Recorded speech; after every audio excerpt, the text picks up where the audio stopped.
Gostaria de saber primeiro, Walid, qual a situação atual que está se passando agora em Gaza, quais as informações que você tem, se você puder nos atualizar. Bem, os números, na verdade, para essa situação atual em Gaza, nessa parte da Palestina, sob bloqueio e apartheid, genocídio promovido por Israel, os números não cessam de ser atualizados minuto a minuto. Então, neste momento, a notícia é que o número de mortos já ultrapassa os 8.000, mais de 1.000, na verdade, cerca de 1.500 a 1.600 estão desaparecidos sob escombros. Essa é a estimativa dos médicos da Cruz Vermelha e do Crescente Vermelho e de funcionários da ONU, evidentemente, nessa região, dos quais, nesse momento, o número exato que nos chegou é de 3.195 crianças mortas.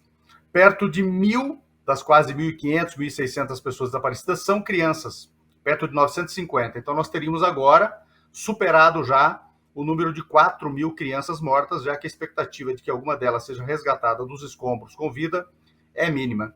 E nesse detalhe tem nesse número de mortos tem um detalhe muito importante das crianças. O número de crianças nessas 3 semanas em Gaza mortas supera todas as crianças mortas anualmente em áreas de conflito desde 2019. Então, de 2019 para cá, em nenhum momento, em todo o mundo, com 8 bilhões de habitantes, morreram 3.195 crianças ao ano inteiro em razão de conflitos. Além disso, supera em muito o número de feridos, dos quais a esmagadora maioria tem ferimentos graves ou mutilações, que também vão depreciar a vida dessas pessoas. Vão dificultar a sua vida, dificultar para a economia também. Né? Estamos aí bem adiante dos 50% da população que está totalmente desabrigada, ou seja, mesmo que haja um cessar-fogo agora, elas simplesmente não terão casas para residir, elas terão que ficar em abrigos provisórios, ou nos hospitais, ou nas mesquitas, do que restou dos hospitais, já que 12 deles já foram destruídos, ou das mesquitas, das que restaram também, das igrejas também, das que restaram, e das escolas da ONU, também das que restaram apenas. Esta população provavelmente terá que ficar, em alguma medida, ao relento, até ter outros tipos de abrigo.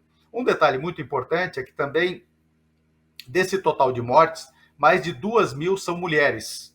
Nesse conjunto de fatores, nessa soma, mulheres e crianças, você tem nitidamente uma destruição daquilo que significa a vida palestina continuando, aqueles que nascem e as mulheres que têm os ventres que, obviamente, darão à luz a novas crianças.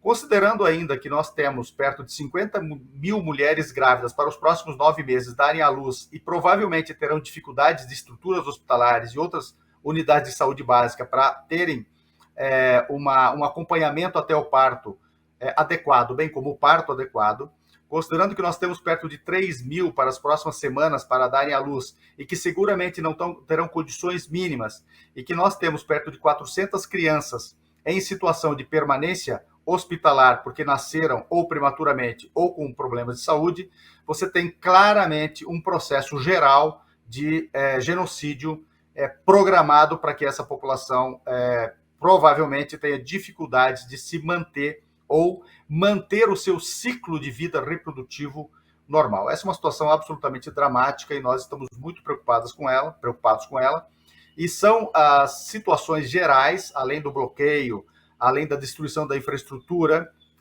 inclusive de água, de esgoto, de energia, e a destruição, como eu citei, dos hospitais, todas as infraestruturas mínimas para a sobrevivência minimamente adequado, é que nos levaram a ser a primeira organização no Brasil a falar em genocídio. Agora nós estamos sendo acompanhados, até mesmo alguns presidentes, dentre eles o presidente Lula, já falam em genocídio. Essa é a situação, e para finalizar, é provável que já estejamos agora, nesse momento, com poder destrutivo da carga de armamento lançado sobre Gaza, bombas, superado em mais de 1/3, ou seja, uma vez mais 1/3, o poder destrutivo da bomba atômica lançada pelos Estados Unidos ao término já da Segunda Guerra sobre Hiroshima. Dentro de pouco, a continuar desta maneira, nós teremos 2 bombas atômicas, o equivalente a 2 bombas atômicas, o poder destrutivo sobre a faixa de Gaza. Isso demonstra muito bem o grau de criminalidade de guerra, o grau do intento genocida, o grau do intento de limpeza étnica, o grau do intento de limpeza, de extermínio da população palestina por morte ou por impossibilidade total de vida, ou mesmo por evacuação forçada que Israel deve promover e pretenderá promover com a invasão terrestre. Walid, e a gente vê realmente uma situação muito dramática, e está comovendo todo mundo, e há um apoio crescente no mundo, né? Diversas mobilizações, a gente vê a cada dia também isso cada vez maior. A gente viu manifestações nos Estados Unidos, na Inglaterra, em toda a Europa, na verdade, nos países árabes do Oriente Médio, nos países asiáticos, inclusive, e também no Brasil, né? A gente já teve diversos atos em cidades aqui no Brasil. Eu gostaria de que você desse sua opinião e falasse um pouco sobre essa mobilização global que está acontecendo, pedindo o fim do genocídio contra o povo palestino. O que está nos chamando a atenção muito, e nós denunciamos isso já nas primeiras horas do sábado, é o quanto os veículos de comunicação de massa se empenharam, se mobilizaram e se envolveram diretamente no genocídio programado da população palestina. Foi o primeiro, na nossa opinião, naquele momento a manifestamos e passamos depois a contar com opiniões coincidentes, e até mesmo passaram a fazer essa locução, de que os veículos de comunicação tinham iniciado o primeiro genocídio mediatizado, o primeiro genocídio comunicacional de toda uma demografia. Isso nunca tinha acontecido antes, por meio de uma nova forma de propaganda de guerra. Não que a propaganda de guerra seja uma novidade, mas ela se deu de uma maneira diferente, em que toda a opinião pública, através do choque, do pavor, fica imobilizada para permitir o início do genocídio, da limpeza étnica do povo palestino residente na faixa de Gaza, sabendo que perto de 70% dele é refugiado. Um outro detalhe que está acontecendo agora, novamente os veículos de comunicação implicados, não é? Então os veículos de comunicação tentaram parar a opinião pública mundial e não conseguiram entender o que estava acontecendo. Claro que houve avisos, e nós tivemos a felicidade de avisar isso já nas primeiras horas do sábado aqui no Brasil. E a população não está mais respondendo à máquina da propaganda de guerra dos grandes veículos de comunicação, do próprio Departamento de Estado e de todo o governo dos Estados Unidos, já que essa guerra é diretamente comandada pelos Estados Unidos, não só porque fornece 80% da artilharia, do equipamento bélico, da aviação e tudo mais, mas porque, de fato, são os Estados Unidos que combatem ali. Israel hoje vive o seu primeiro-ministro, um criminoso de guerra, Netanyahu, é hoje uma rainha da Inglaterra. Nada manda, é um fantoche que aparece só para dar entrevistas genocidas, já que provavelmente não pegaria bem para o presidente Biden fazê-lo. E qual a segunda fase dessa propaganda de guerra agora? Já que essas mobilizações multitudinárias estão tomando as ruas, Berlim foi gigantesca, Madrid foi gigantesca, Turquia foi gigantesca, na Ásia, na Malásia foi gigantesca, em Londres foi gigantesca pela segunda ou terceira vez consecutiva. Londres não via manifestações dessa magnitude há décadas, alguns dizem que desde o fim da Segunda Guerra Mundial. O que eles estão fazendo agora, os grandes veículos de comunicação? Invisibilizando isso. Então, a questão palestina aparece nos veículos de massa, de comunicação de massa, os empresariais, não aparece mais ilustrada por fotos. Porque as fotos são ou da destruição de Gaza, ou das mortes em Gaza, ou das pessoas desesperadas em Gaza, ou das massas na rua, multidões, verdadeiras multidões na rua, denunciando o genocídio, denunciando Israel, e mais do que pedir meramente paz ou cessar-fogo, estão pedindo pelo Estado da Palestina. Então, isso é um ganho qualitativo que seguramente vai fazer a diferença. Existe, para efeitos de genocídio, de crimes de lesa humanidade, na minha modesta opinião, para toda a humanidade, um pré e um pós-Palestina, Gaza 2023. Muito Bom, Ali, muito obrigado. E uma última questão, muito importante também, porque a gente tem a população se manifestando, esse genocídio acontecendo para todo mundo ver, né? Enfim, as imagens estão aí na internet, está todo mundo vendo o que está acontecendo.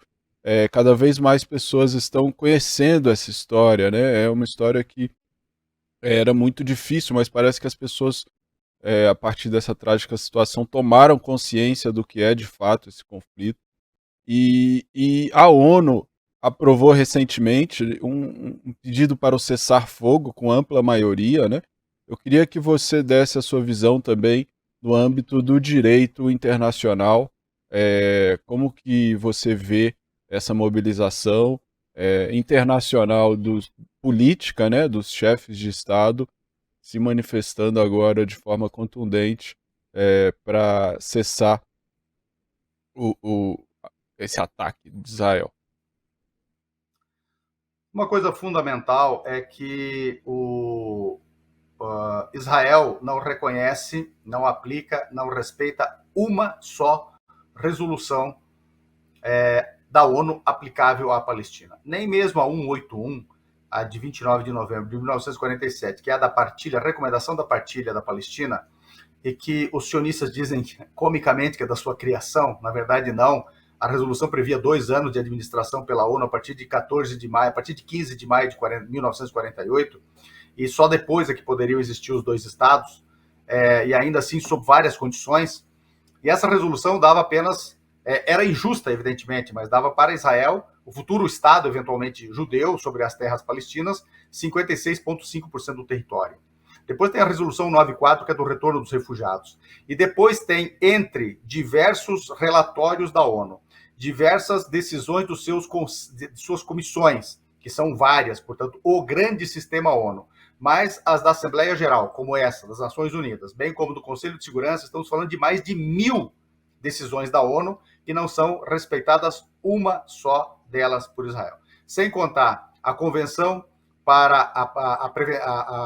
que tipifica e previne do genocídio, que é de 9 de dezembro de 1948, por acaso 2 dias antes da resolução 194, que é do retorno dos refugiados, que também Israel não respeita, evidentemente, bem como não respeita a Convenção para a Prevenção e a Erradicação do Apartheid, que se aplica integralmente a Israel. Estão aí os relatórios, inclusive da ONU, dizendo que Israel é um regime de apartheid. E uma coisa muito cômica, que é a Resolução 273/3, de 11 de maio de 1949. Essa é a resolução que admite Israel como Estado-membro. Curiosamente, ela tem 2 cláusulas condicionantes. A primeira, acatar e implementar a Resolução 181, portanto, se retirar de territórios conquistados à força entre 18 de dezembro de 1947 e 49, março de 49, bem como a 194, que é a do retorno dos refugiados, portanto, a restauração demográfica da Palestina. Israel se comprometeu, está no corpo dessa resolução, a essas 2 condições. Quer dizer, se retirar de territórios tomados pela força e restabelecer, permitir o retorno dos refugiados. Não cumpriu isso também. Por que isso tudo acontece? Porque as grandes potências se mantiveram ao lado do projeto colonial sionista, autoproclamado Estado e autodenominado Israel sobre terras palestinas. E neste momento, quem se notabiliza nisso são os Estados Unidos, que têm vetado sistematicamente todas as resoluções para a questão palestina.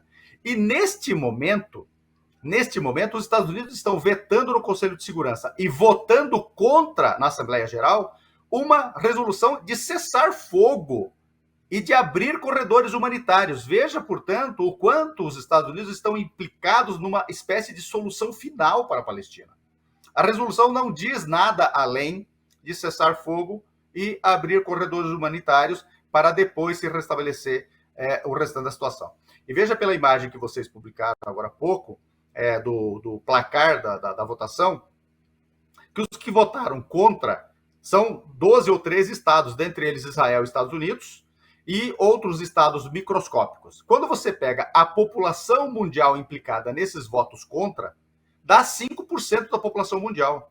E se nós considerarmos que a população dos Estados Unidos agora está rachada na questão da Palestina, nós temos que não chega a 2,5% da população mundial, ou 3%, já que os Estados Unidos é o país que realmente tem população dentre esses que votaram contra, porque o resto é Israel e pequenos estados. O restante se absteve, alguns se abstiveram por causa da pressão estadunidense, mas esses que se abstiveram, o voto deles é a priori a favor desta resolução. Por pressão dos Estados Unidos é que não votaram a favor. Veja, até a Ucrânia, que recebe armamento estadunidense, se absteve. Até a Ucrânia se absteve, não votou contra a resolução. E o restante do mundo civilizado, incluído o Brasil, claro, votou a favor desta resolução. Então, quem votou contra? A OTAN, aliás, os Estados Unidos, alguns microestados, dentre eles o Israel. Quem se absteve? Basicamente a OTAN e aqueles que dependem diretamente dos Estados Unidos e que podem ser implodidos se votarem contra a vontade dos Estados Unidos, e o restante votou a favor. Mesmo assim, a gente continua com o morticínio, o que quer dizer que os Estados Unidos estão diretamente, implicados nesta matança na Palestina, por interesses geopolíticos, para roubar o gás palestino que está na costa de Gaza, portanto, ocupar o norte de Gaza, declarar soberania, Israel declarar soberania, os Estados Unidos reconhecerem e explorarem juntos esta jazida de gás, que dizem é a maior do Mediterrâneo Oriental. Ela deve ter reservas gasíferas em dólares perto de 500 bilhões de dólares. Já li esses dias que pode atingir 700 bilhões de dólares ou superar. Ou seja, a Palestina também roubada. Essas mortes todas podem estar diretamente implicadas ao projeto direto e permanente de Israel de limpeza étnica da Palestina e, neste momento, a apropriação da reserva gasífera, riqueza do povo palestino. E a gente tem uma posição do Brasil de se colocar como um mediador, né? Fazendo pressão política, enfim, também calhou do Brasil estar na presidência do Conselho de Segurança, né? Como você vê a posição oficial de Lula e do governo brasileiro? O Brasil tem mantido, desde mesmo a resolução 81, que recomendou a partilha da Palestina, uma situação, uma condição, uma visão geral, uma postura diplomática geral de equilíbrio. E sempre mantendo-se a favor das resoluções da ONU e do direito internacional aplicado à Palestina. Portanto, inclusive, a ideia de haver um Estado palestino viável, com o retorno dos refugiados e toda a legislação aplicável à questão palestina para restaurar os seus direitos civis, nacionais, civis e humanitários. Isso sempre foi regra. E aqui eu aproveito para fazer uma pequena digressão, para nós começarmos no Brasil a desmentir a ideia muito vulgar de que o Brasil é o responsável pela partilha da Palestina só porque o Oswaldo Aranha teve aquele comportamento X e Y. Na verdade, não foi o Oswaldo Aranha. Foi, infelizmente, o governo daquele momento brasileiro, extremista, praticamente terraplanista, comandado pelo Dutra e o seu ministro de Relações Exteriores, que era um extremista também, lançava as fundações praticamente da Guerra Fria, de tão extremista que era o Raul Fernandes. Eles é que, de fato, impuseram à delegação diplomática brasileira na ONU o alinhamento automático dos Estados Unidos. Oswaldo Aranha não tinha necessariamente esta ideia. O Brasil mantém este equilíbrio. O Brasil tem buscado, neste momento, em virtude de, excepcionalmente, coincidir que preside o Conselho de Segurança da ONU, arrumar saídas para isso. O Brasil se esforçou, a Rússia se esforçou, vários outros países se esforçaram. Isso tudo, até o momento, segue um banho de sangue devido à intransigência dos Estados Unidos, que vetaram todas as resoluções a respeito e não concordam sequer com pausas humanitárias, não concordam sequer com a trégua, com o cessar-fogo imediato e corredores humanitários. Essa é a situação. O Brasil tem mantido um papel muito coerente. A gente só pede para o Brasil que revogue todos os acordos de cooperação com Israel enquanto Israel mantiver esta postura, especialmente aqueles que dizem respeito. São 3. Cooperação no campo militar, cooperação no campo de segurança, cooperação no campo tecnológico. Todos eles implicados na indústria de guerra de Israel e a exportação dos seus equipamentos para o mundo, porque ele ostesta sobre a população palestina cativa, especialmente a de Gaza, que vive num campo de concentração, como uma população teste e uma população para extermínio. Então, o Brasil deve romper, revogar esses acordos de cooperação com Israel, por questões de humanidade, porque o Brasil não pode compactuar com o crime de genocídio, o crime de apartheid, o crime de limpeza étnica e esta matança neste momento que está diretamente implicada à indústria armamentista israelense. Walid, e a gente vai chegando ao fim, então eu gostaria de abrir espaço aqui para você se comunicar com nossos seguidores, com o pessoal que assiste a Mídia Ninja e deixar aí seu recado final.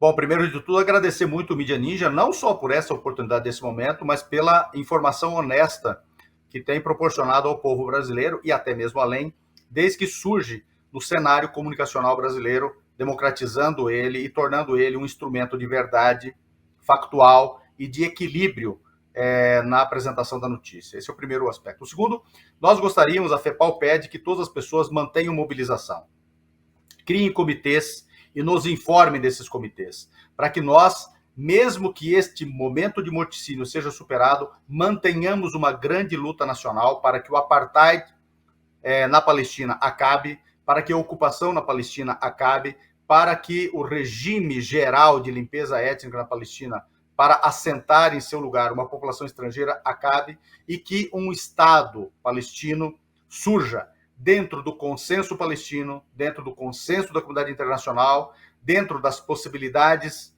que permitem o direito internacional e as resoluções da ONU. Por fim, eu gostaria de pedir que acompanhasse as nossas mídias sociais, o nosso site, fepal.com.br, perdão, as nossas mídias no Twitter e no Instagram, especialmente, mas não apenas, nos quais nós temos buscado informar adequadamente, bem como pautar honestamente o debate no Brasil sobre a questão palestina.